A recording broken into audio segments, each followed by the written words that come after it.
I was 7 old, an American officer's son, when I walked through Dachau. I remember the ovens. I remember the showers. I remember the stains still on the walls. I remember the ash piles. This was 1954, 9 years after liberation, and the ash still hadn't disappeared. It had not yet soaked completely into the dirt. If you think 7 years old is too young to remember something like that, you don't know a child whose memory is a video recorder without an erase feature. As I grew older, I could never understand how the German people had allowed it to happen, how ordinary men and women watched it unfold and did nothing, how a civilization that produced Beethoven and Goethe looked away while the ovens ran. I am getting a better understanding these days.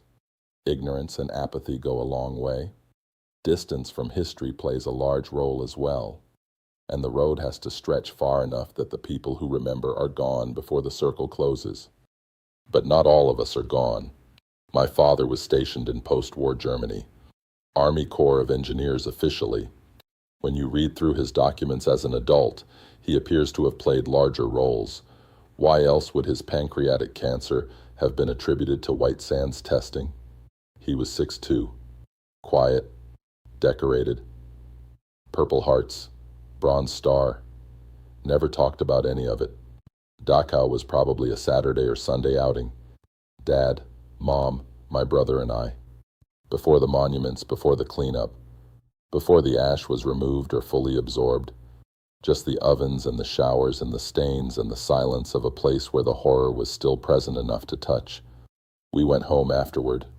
I honestly don't remember if we were still driving the 1951 red Ford convertible my mother had bought when my father turned his back and left for Germany, or the new 1955 Austin Healey, all red leather, red top.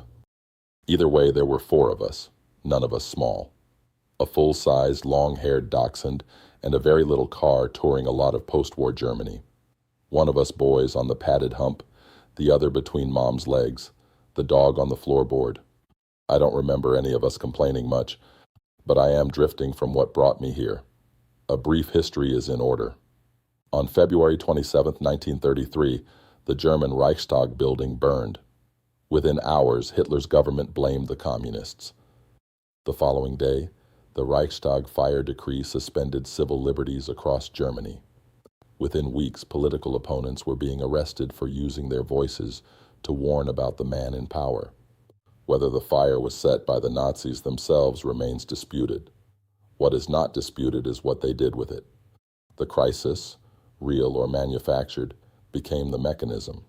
The emergency became the justification. And by the time people understood what was happening, the machinery was already running. We don't need to know who fired the shots at the White House Correspondents' Dinner. What matters is what came immediately after. The White House press secretary, who by any reasonable standard should have been on maternity leave, delivered remarks that directly attacked the First Amendment. What we say going forward will not be treated as political commentary. It will be treated as slander, as sedition. This was delivered shortly after the Department of Justice had been instructed to explore reinstating firing squads as a form of capital punishment. I am not speculating about the shooting. I am not attributing motive. I am simply observing the sequence. Crisis, immediate response, threats against speech, escalating consequences for dissent. I have seen this sequence before. Not in a textbook. In the dirt. In the ash that hadn't yet disappeared 9 years after the fact. We look at history as a linear line. We open the textbook at the beginning and work forward to where we are standing. But I cannot help feeling, standing on this hill in time and looking at that line from the side, that it has taken a detour and made a circle back onto itself. The problem is that the road stretched far enough that most of the people who would recognize the circle have died. But not all of us. I walked through Dachau at 7 years old. The ash was still there. I am still here too, and I remember everything.